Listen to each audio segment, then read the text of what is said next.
अंबाला और करनाल लोकसभा के बीच में पड़ता है कुरुक्षेत्र लोकसभा। कुरुक्षेत्र लोकसभा में लोगों का मूड क्या कहता है, लोगों का मूड जानने के लिए हम प्रवेश कर रहे हैं कुरुक्षेत्र लोकसभा में। यदा यदा ही धर्मस्य मा फलेषु कदाचन। धर्म नगरी कुरुक्षेत्र का ये गीता द्वार है, आप देख रहे हैं। जो भी पर्यटक कुरुक्षेत्र महाभारत की धरती को देखने आते हैं, यहाँ से प्रवेश द्वार होता है उनका, और इसको गीता द्वार भी कहते हैं। कुछ वक्त पहले देखा था ये द्वार बहुत खूबसूरत था, इस पर श्लोक लिखे गए थे, लेकिन अब श्लोक वगैरह कहीं कुछ नजर नहीं आ रहा और ना इसको अच्छी तरह पॉलिश भी किए गए हैं। तो धर्म नगरी कुरुक्षेत्र में 5000 साल पहले महाभारत की लड़ाई हुई थी। भगवान कृष्ण ने अर्जुन को गीता का उपदेश दिया था कि जिंदगी में अपना कर्म करे। उसी कर्म की सीख देता हुआ ये गेट आज भी हमारे सामने मौजूद है, हालांकि इसकी स्थिति ज़्यादा अच्छी नहीं है। कुरुक्षेत्र के लोगों से बात करते हैं कि जो लोकसभा चुनाव है, कुरुक्षेत्र तो वैसे भी देश दुनिया में धर्म नगरी के तौर पर जानी जाती है। यहाँ की स्थिति क्या है, जो चुनाव लड़ रहे हैं उनके बारे में लोग क्या सोचते हैं, करते हैं कुछ लोगों से बात।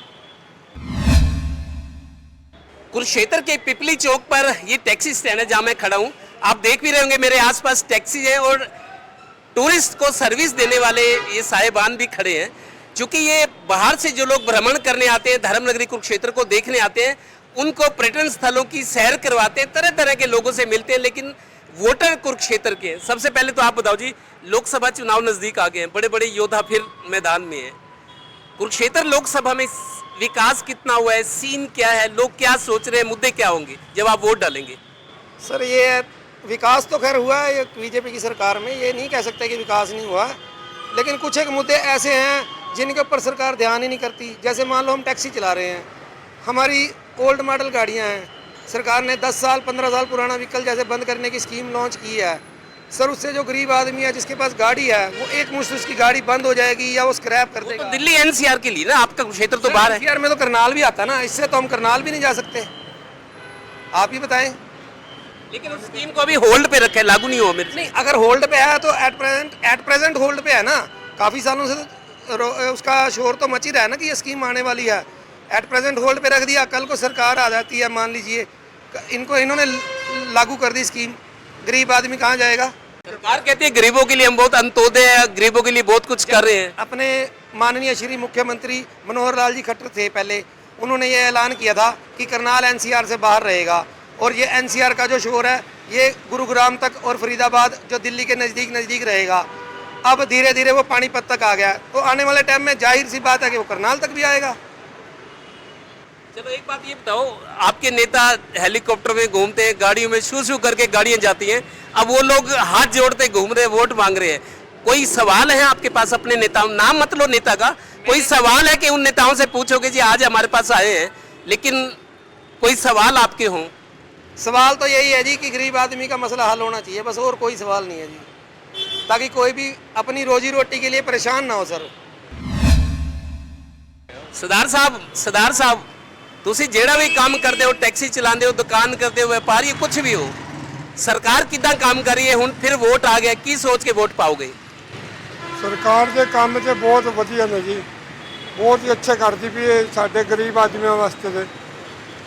ਪਰ ਇਹ ਵੇ ਜੀ, ਆਪਾਂ ਗਰੀਬ ਆਦਮੀ ਆ, ਅਸੀਂ ਨਵੀਂ ਤੋਂ ਨਵੀਂ ਰੋਜ਼ ਗੱਡੀ ਤੇ ਖਰੀਦ ਨਹੀਂ ਸਕਦੇ, ਨਾ ਸਾਡੇ ਕੋਲ ਇੰਨੇ ਪੈਸੇ ਨੇ, ਠੀਕ ਹੈ ਜੀ। ਤੇ ਸਰਕਾਰ ਸਾਨੂੰ ਕਹਿੰਦੀ ਵੀ ਪੁਰਾਣਾ ਮਾਡਲ ਲੈ ਕੇ ਤੁਸੀਂ ਉੱਥੇ ਨਹੀਂ ਜਾਈਏ, ਅਸੀਂ ਬੱਚੇ ਕਿੱਥੋਂ ਪਾਲੀਏ ਜੀ? ਅਸੀਂ ਤਾਂ ਭੁੱਖੇ ਮਰਨ ਵਾਲਾ ਕੰਮ ਹੋ ਜਾਏਗਾ ਸਾਡਾ ਜੀ। ਸਾਰਾ ਦਿਨ ਇੱਥੇ ਖਲੋ ਕੇ ਕੋਈ ਸਵਾਰੀ ਨਹੀਂ ਆਉਂਦੀ, ਕੋਈ ਕੁਝ ਨਹੀਂ, ਪੁਰਾਣਾ ਮਾਡਲ ਪਾਣੀਪਤ ਜਾਂਦੀ ਨਹੀਂ, ਅਸੀਂ ਕੀ ਕਰੀਏ ਦੱਸੋ? ਤੁਹਾਡੇ ਵਾਸਤੇ ਸਰਕਾਰ ਦੇਖੋ, ਅੱਜ ਕੱਲ ਮੈਟਰੋ ਚੱਲ ਰਹੀ ਹੈ, ਜਹਾਜ਼ ਚੱਲ ਰਹੀ ਹੈ, ਸਰਕਾਰ ਕਹਿੰਦੀ ਹਵਾਈ ਚੱਪਲ ਪਹਿਨਣ ਵਾਲਾ ਹਵਾਈ ਜਹਾਜ਼ ਦੀ ਸੈਰ ਕਰਾਵਾਂਗੇ, ਸਰਕਾਰ ਦੀ ਯੋਜਨਾਵਾਂ ਨੇ। ਤੁਹਾਡੇ ਵਾਸਤੇ ਟੈਕਸੀ ਵਾਲੇ ਵਾਸਤੇ ਸਰਕਾਰ ਕੀ ਕਰ ਸਕਦੀ, ਤੁਹਾਨੂੰ ਕੀ ਸੁਝਦਾ ਹੈ? ਦੱਸੋ ਸਰਕਾਰ ਕੀ ਕਰੇ ਤੁਹਾਡੇ ਵਾਸਤੇ? ਇੱਦਾਂ ਜੀ, ਜਾਂ ਤਾਂ ਸਾਨੂੰ ਫਿਰ ਨਵੀਂ ਟੈਕਸੀਆਂ ਪ੍ਰੋਵਾਈਡ ਕਰਾਉਣ, ਆਪਣੇ ਕੋਲੋਂ ਪੈਸੇ ਪਾ ਕੇ ਸਰਕਾਰ, ਫਿਰ ਤੇ ਸਾਨੂੰ ਫਾਇਦਾ ਵੀ ਹੈ। ਅਸੀਂ ਆਪਣੇ ਕੋਲੋਂ ਪੈਸੇ ਕਿੱਥੋਂ ਭਰੀਏ ਜੀ? ਸਾਡੇ ਕੋਲ ਲੱਖ ਰੁਪਏ ਦੀ ਗੁੰਜਾਇਸ਼ ਹੈ, ਗੱਡੀ ਆਉਂਦੀ 15 ਲੱਖ ਦੀ, ਅਸੀਂ ਕਿੱਥੋਂ ਲਈਏ ਨਵੀਂ ਗੱਡੀ? अच्छा आप बताओ, आप भी वोट डालोगे? आप किसी को वोट डालना, क्या सोच के वोट डालोगे? कोई मुद्दा होता है, आपको लगता है कि इसने अच्छा काम किया है, इसने तो उसको शाबाशी दो, अच्छा काम नहीं किया तो उससे सवाल करोगे, क्या सोच के वोट डालोगे? सर हम तो पहले तो ना बीजेपी ने पसंद कर रहे हैं। माननीय प्रधानमंत्री मोदी जी हैं, तो इससे बेस्ट नेता ना तो कोई आया ना ही कोई आएगा। और दूसरी बात यह है कि जो बार बार हरियाणा के अंदर खट्टर न पैदा कर रहे हैं, वहाँ अनिल विज क्यों नहीं आया? अनिल विज हरियाणा का सबसे अच्छा मंत्री है और था, मगर उसने उसको जान ही नहीं दे रहा। मुख्यमंत्री नैब सिंह सैनी बना दिया। क्या कर रहे हैं अभी? कांग्रेस के लोग आजकल एक चुटकुला सुना रहे हैं कि अनिल विज मोबाइल वाली दुकान पर गए, अनिल विज ने कहा जी यार मेरा मोबाइल खराब हो गया, देखियो भाई। दुकानदार ने मोबाइल देखा, कहा उलट पलट के, कहता ये तो फोन ठीक है, इसमें कोई कमी नहीं। तो अनिल विज साहब कहने लगे आजकल फोन क्यों नहीं आ रहे। कुछ और लोगों से बात करते हैं। तो क्षेत्र में बड़े बड़े महारथी फिर मैदान में है, ठीक है सर। अपना वोट क्या सोच के डालोगे, क्या मुद्दे होंगे? ये तो मतदान है, ठीक है ना। हमारा मत जहाँ करें वहाँ वोट डालेंगे, जो अच्छा होगा उसको वोट डालेंगे, जो हमारा देश का विकास करे उसको वोट डालेंगे। अगले महीने हरियाणा में भी चुनाव होने 25 मई को है, क्या सोच के वोट डालोगे? किस तरह का आदमी आपको अपना नेता चाहिए कि मैं उस आदमी को वोट डालूंगा जो ये काम कर सके, पढ़ा लिखा हो, काबिल हो, उसके चेहरे पे भरोसा कर सके? लोकसभा का डालेंगे हम चौटाला को ही, क्योंकि चौटाला को ऐसा है ना, क्योंकि अभी चौटाला ही उठेगा यहाँ से। अभी उसने दावेदारी पेश किया तो उसी को डाल लेंगे। वो ऐसा कट्टर बंदा है ना, बहुत अच्छा बंदा है, जो बोल देता है ना वो करता ही है। और जो अदर है जैसे सुशील गुप्ता है, हम तो जानते भी नहीं सुशील गुप्ता को ना। नवीन जिंदल उठा है, सुशील गुप्ता हो गया, कई बंदे खड़े हैं, लेकिन हम वोट अभय को डालेंगे, अभय चौटाला को डालेंगे। क्योंकि आपको लगता है कि अभय चौटाला अपनी जुबान का पक्का है? अभी तक तो जितने भी वादे किए हैं, जहाँ जहाँ जो कुछ काम किया है पक्का ही किया अभी तक तो उसने देखा है। क्योंकि हम तो उसी साइड गए ना, कैथल साइड से ज़्यादातर। एक बार सरकार भी रही है 2000 में उसकी, उस टाइम भी बहुत बढ़िया काम किया उस टाइम भी उन्होंने। आपकी चॉइस अभय चौटाला? हाँ अभय चौटाला है। आप बताओ, आप भी वोट डालेंगे? बताओ ना, बोलो आप यार, युवा कोई बात नहीं, आपने भी वोट डालना। किस तरह का कैंडिडेट आपके लिए आपका हकदार होगा आपके वोट का? अभय चौटाला ही हमारी साइड में, अभय चौटाला। हम सोच रहे थे अभय चौटाला तो शायद बहुत पीछे है, लेकिन आप अभय चौटाला का? आयु बैम बीजेपी अभय चौटाला पीछे कुछ नहीं है ऐसा। अभय चौटाला में ऐसी क्या खासियत है जो आप? खासियत है लोकल बंदे का काम आ रहा है बंदा। बीजेपी का तो कोई वो ही नहीं है इनकी कड़ी भी पावर नहीं है। किसी खट्टर है वो दबा दिया, नायब सिंह सैनी आ रहा है, कल ना कोई और आ जाएगा, इनका कोई वो नहीं है। कुरुक्षेत्र में हम आए हैं तो एक चीज नोट करने लायक है, कांग्रेस समर्थित सुशील गुप्ता जो आम आदमी पार्टी के उम्मीदवार हैं वो तो हैं ही, उनके मुकाबले नवीन जिंदल बीजेपी के हैं। लेकिन ये बात इंटरेस्टिंग है, जैसा यहाँ खड़े दो लोगों ने कहा कि हम तो अभय चौटाला को वोट देंगे क्योंकि वो जुबान का पक्का है, और अभय चौटाला ही मेरे को लगता है फील्ड में ऐसे उम्मीदवार हैं जो हार जीत को प्रभावित कर सकते हैं और शायद बहुत आगे भी निकल सकते हैं, इस तरह के आसार भी है। कुछ और लोगों से बात करते हैं। कुरुक्षेत्र लोकसभा में घूमते घूमते हम इस एक ऐसी जगह पर आए हैं, इनका ये कहने थे शुरू ही पैदा ही कुरुक्षेत्र में, और कई चुनाव इन्होंने देखे हैं। मेरे को बहुत सारे लोग मिले, कह रहे हैं कि नवीन जिंदल जो बीजेपी के कैंडिडेट हैं उनका दारो मदार मोदी जी पे है, मोदी जी के नाम पे वोट मिलेंगे या बीजेपी के नाम पे, ये बात सच है? जो से वोट मिलेंगे मोदी के नाम से मिलेंगे। वैसे तो इसकी 10 साल हो यहाँ कभी दिखा नहीं हमने तो। पहले अच्छा इसकी वो थी जब कांग्रेस में था, ये काम भी किया, आंखें उंखें बनवाई, उसके बाद ये नजर ही नहीं आया यहाँ 10 साल से कुरुक्षेत्र में। अब जब वोट की जरूरत पड़ी अब फिर आगे? अब पहले कह रहे थे बीजेपी वाले कोयला घोटाला कोयला खा गया, ये खा गया। अब ये आई बीजेपी में आने के बाद कोयला भी साफ हो गया, घोटाला भी ठीक हो गया। अब बीजेपी को अच्छा लगने लगे इसमें। इनके पास 10 साल में कैंडिडेट ही नहीं तैयार कर सके कुरुक्षेत्र के लिए। कांग्रेस का तोड़, उसका तोड़, उसका तोड़, तब जाके काम कर रही है। सही सीट तो ये सैनी समाज की थी, सैनी समाज की सीट को ख़राब कर दिया उन्होंने। इसलिए तो हर बार सैनियों के साथ कंपटीशन किया जिंदल साहब ने, नवीन जिंदल ने। जितने भी यहाँ खड़े हैं और आज उन्हीं के भरोसे है? नहीं, उनके भरोसे कहाँ है। अब तो सिस्टम ही अलग हो गया। जो वोट मिलेगी, थोड़ी बहुत ही वोट मिलेगी मोदी के वाकफ से मिलेगी, वैसे तो है ही नहीं कोई वोट। मतलब अपने नाम से नहीं, मोदी जी के बीजेपी के नाम से? नाम से नहीं। अगर मैं आपसे ये पूछूं, जैसे कुरुक्षेत्र में तो आप शुरू से रहने वाले हो, कई चुनाव देखे होंगे, वोट डाले होंगे, मुद्दे क्या हैं कुरुक्षेत्र के? किन मुद्दों को लोगों की कोई समस्याएं हैं, उनको इंतजार रहता है नेता आएंगे, चुनाव आएंगे, हम ये बात पूछेंगे, कोई सवाल हो?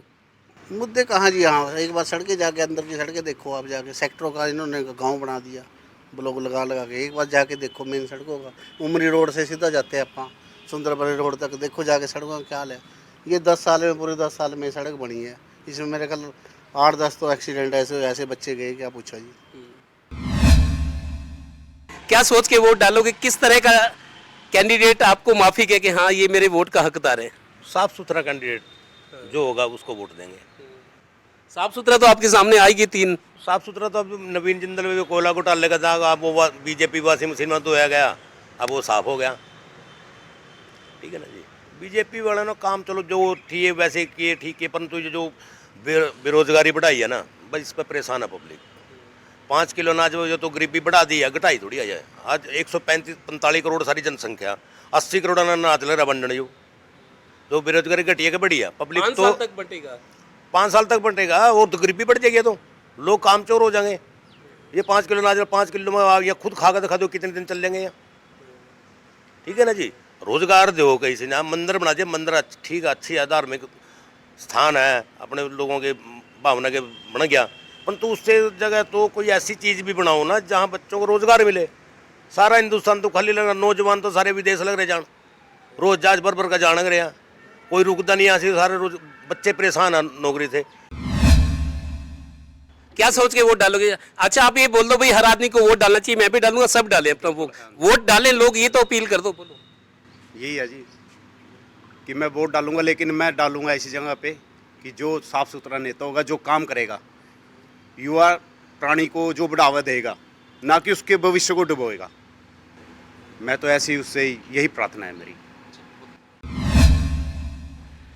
कुछ और जगह पे चलते हैं, ब्रह्म सरोवर पे भी चलते हैं, जिसके नाम से कुरुक्षेत्र जाना जाता है। ब्रह्म सरोवर एशिया का सबसे बड़ा सरोवर ब्रह्म सरोवर। गुलजारी लाल नंदा जो पूर्व प्रधानमंत्री है, स्वर्गीय, उन्होंने कभी वाराणसी की तर्ज पर कुरुक्षेत्र के ब्रह्म सरोवर का निर्माण किया था और आज ये एशिया का सबसे बड़ा सरोवर है, जहां सूर्य ग्रहण पर लाखों श्रद्धालु एक साथ स्नान करते हैं। कुछ और लोगों से बात करते हैं। कुरुक्षेत्र में योद्धा आ गए मैदान में, फिर लोकसभा चुनाव है। कुरुक्षेत्र के लोग क्या सोच के वोट करेंगे? मुद्दे क्या हैं यहाँ के? क्योंकि नेता तो हाथ आते नहीं, ये माना ही जाता है। अब सवाल पूछने का भी टाइम है आप लोगों के। क्या सवाल है और क्या मुद्दे हैं कुरुक्षेत्र के?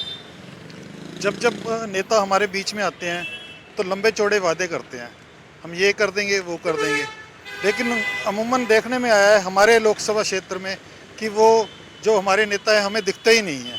चाहे कोई भी है, अब सांसद थे हमारे नायब सैनी जी, अब वो सीएम बन गए हैं, लेकिन वो नायब सैनी जी भी हमारे पास दिखे नहीं हैं, वो कहाँ गए हैं। अब नए आ गए हैं जिंदल साहब को हमें यही अभी तक यही नहीं पता लगता वो कौन सी पार्टी में है।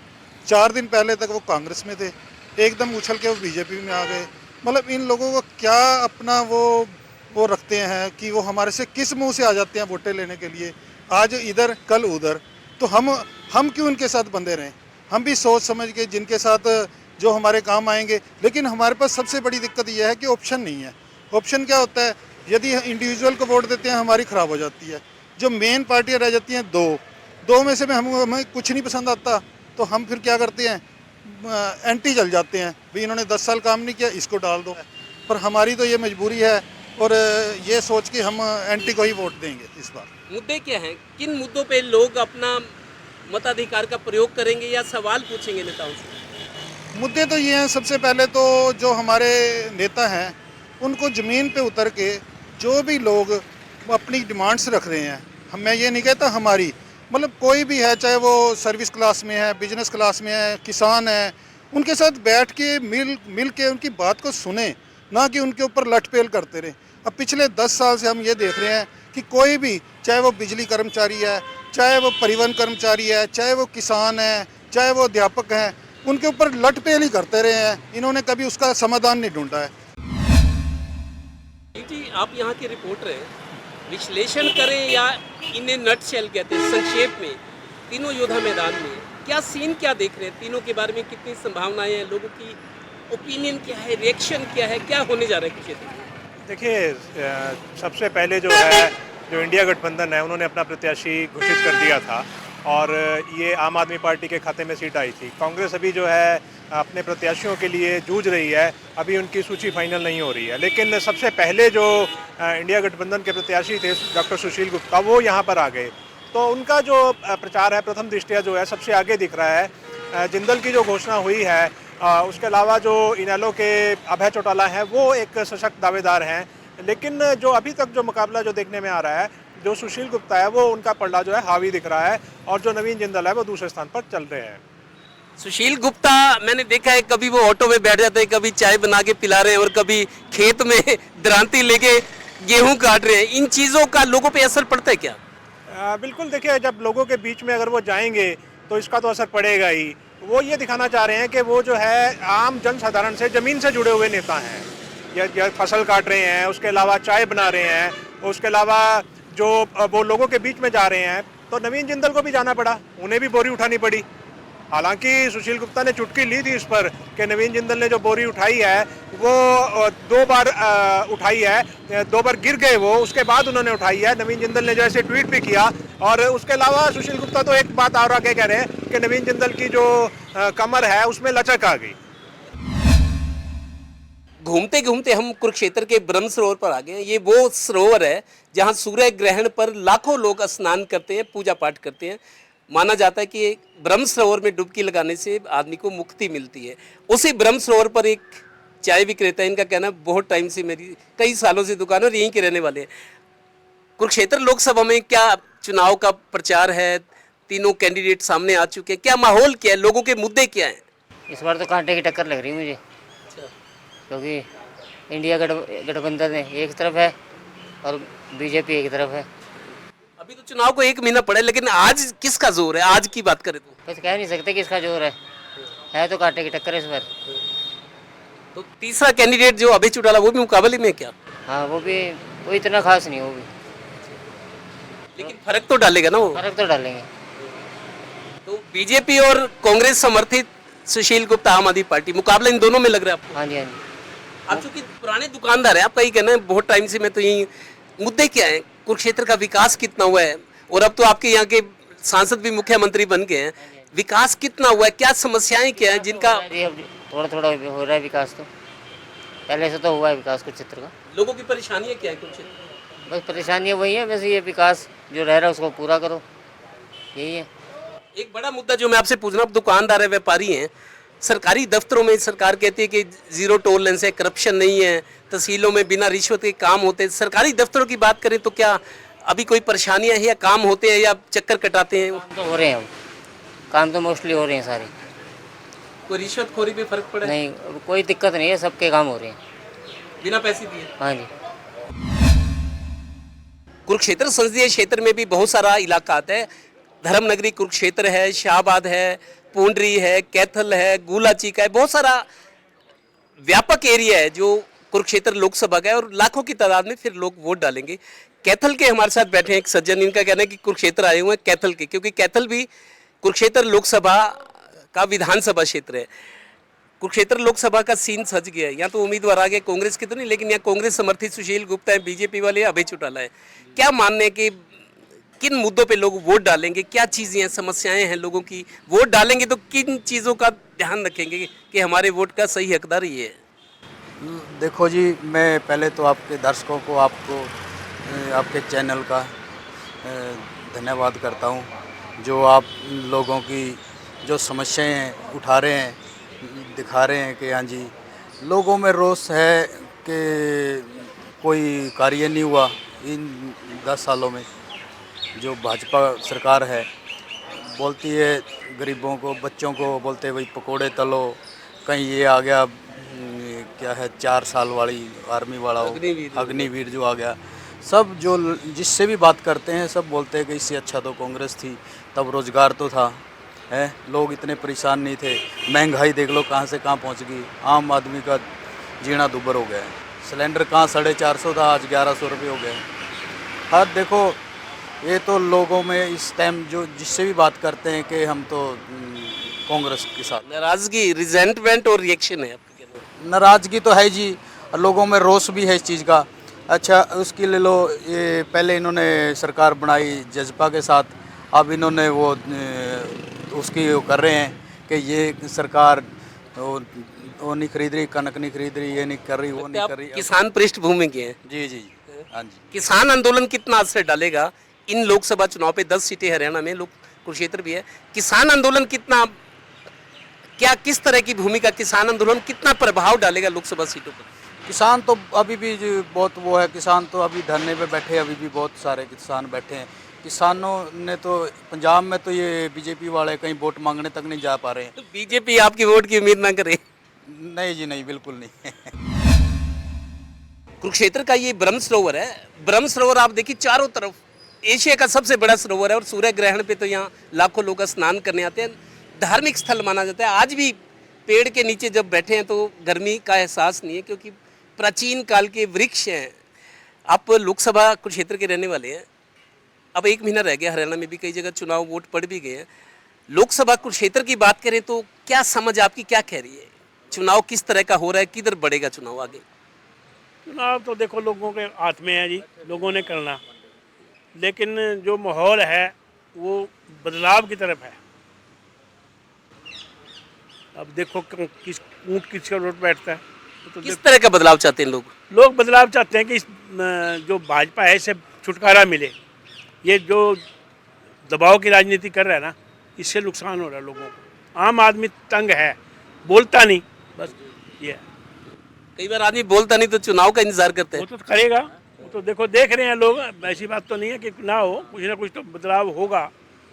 लेकिन हमारे तो चाहते हैं प्रधानमंत्री खुद अपने आप ही ठीक हो जाए, तो लोग ना करें ठीक। तो कुछ मुद्दों पे ठीक भी है, कुछ गलत भी है, तो चलता रहता है। लेकिन ज़्यादा लोगों को जो है ख़राब कर दिया है। 400 सीटों वाली जो बात है, 400 प्लस 400 सीटें तो उसकी आएंगी जी। तो ईवीएम में जो गड़बड़ है वो तो उसने कर रखी। 400 उसने कहा तो 400 ही आएंगी। कोई नहीं। कैसे पता ईवीएम में गड़बड़ है? तो दुनिया दिखा रही है, हम तो मैं तो जाके तो देखा नहीं, लेकिन लोग हर रोज दिखा रहे हैं। कुछ तो सही होगी या उसका जवाब नहीं आज तक दिया पीएम ने। अच्छा, 400 नहीं भी आती तो उतनी तो आ जाएंगी कि बहुमत मिल जाए? नो नो नो, ऐसा नहीं है, 400 ही आवेंगी। पंडित जी, कुरुक्षेत्र लोकसभा के चुनाव एक बार फिर आ गए हैं। हाँ, इलेक्शन लोकसभा के आगे हैं, लेकिन हरियाणा में अब का थोड़ा सा कुछ सरकार का मिला जुला रहेगा। पहले भी जो हरियाणा में सरकार आई थी तो दुष्यंत चौटाला के साथ लड़के बीजेपी की सरकार आई थी। अब का भी जो है कि पूरे बहुमत से सरकार नहीं आएगी, कोई भी जो भी आएगी तो मतलब एक दूसरे का साथ लेके ही सरकार। कौन सी सरकार की बात कर रहे हो? हरियाणा सरकार की, मोदी जी वाली? हाँ, वैसे मोदी सरकार है, लेकिन बीजेपी सरकार ही है मोदी सरकार। लेकिन हमारे यहाँ हरियाणा में तो ना मिली जुली सरकार आएगी। विधानसभा की बात कर रहे हैं? नहीं, विधानसभा में भी अब भी जैसे है कि खाली मोदी जी को तो नहीं लोग वोट देंगे। थोड़ा सा फ़र्क है कि यहाँ पर एक तो आम आदमी पार्टी की सीट है का, एक चौटाला पार्टी की सीट है, बीजेपी की सीट है। तो कांग्रेस ने भी अपनी जो सीट है कि वो उसको दिया, केजरीवाल को, आम आदमी पार्टी को दिया सीट अपनी।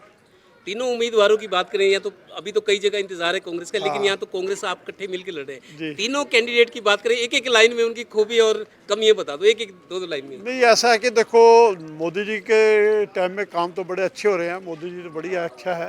लेकिन आगे जो लोग पार्टी में दल बदलू हो रहे हैं कि कोई कांग्रेस से बीजेपी में जा रहा है, कोई किसी पार्टी से बीजेपी में जा रहा है, तो जैसे कि कईयों ने घोटाले किए होते हैं तो फिर ईडी के छापे पड़ते हैं, लेकिन जब बीजेपी की सरकार में चले जाते हैं बोले उनकी सब वो बंद हो जाते हैं। ड्राई क्लीन हो जाते हैं। हाँ, ड्राई क्लीन हो जाती है, साफ हो जाते हैं वो। लेकिन ऐसा नहीं होना चाहिए।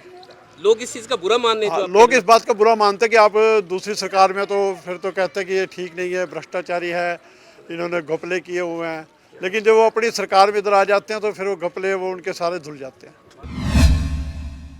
कुरुक्षेत्र के ब्रह्म सरोवर पर खड़े होकर हम आपको बिल्कुल सच बता रहे हैं। पब्लिक की जो राय थी हमने आपको दिखाई। मुकाबला वाकई कड़ा है। हालांकि मुख्य मुकाबला तो कांग्रेस समर्थित आम आदमी पार्टी और बीजेपी में लग रहा है, लेकिन बीजेपी की मुश्किलें भी यहाँ कम नहीं है, क्योंकि नवीन जिंदल को लेकर लोगों में गुस्सा है कि वो 10 साल कहाँ थे। सुशील गुप्ता अपना पूरा जोर लगाए हुए हैं और इन दोनों के बीच इनेलो के उम्मीदवार अभय चौटाला वो भी अपना जोर लगा रहे हैं कि किस तरीके से चुनाव को प्रभावित करें। और दोनों तरफ, चाहे कांग्रेस की बात करें चाहे बीजेपी की बात करें, दोनों से लोहा लेते हुए अभय चौटाला यहाँ नजर आ रहे हैं। मुकाबला जो है वाकई दिलचस्प बना हुआ है। आगे आगे जैसे समय गुजरेगा स्थिति क्या मोड़ लेती है उसका इंतजार रहेगा। ब्रह्म सरोवर से सहयोगी श्रीनिवास के साथ देवेंद्र कथोड़िया, टोटल न्यूज, कुरुक्षेत्र।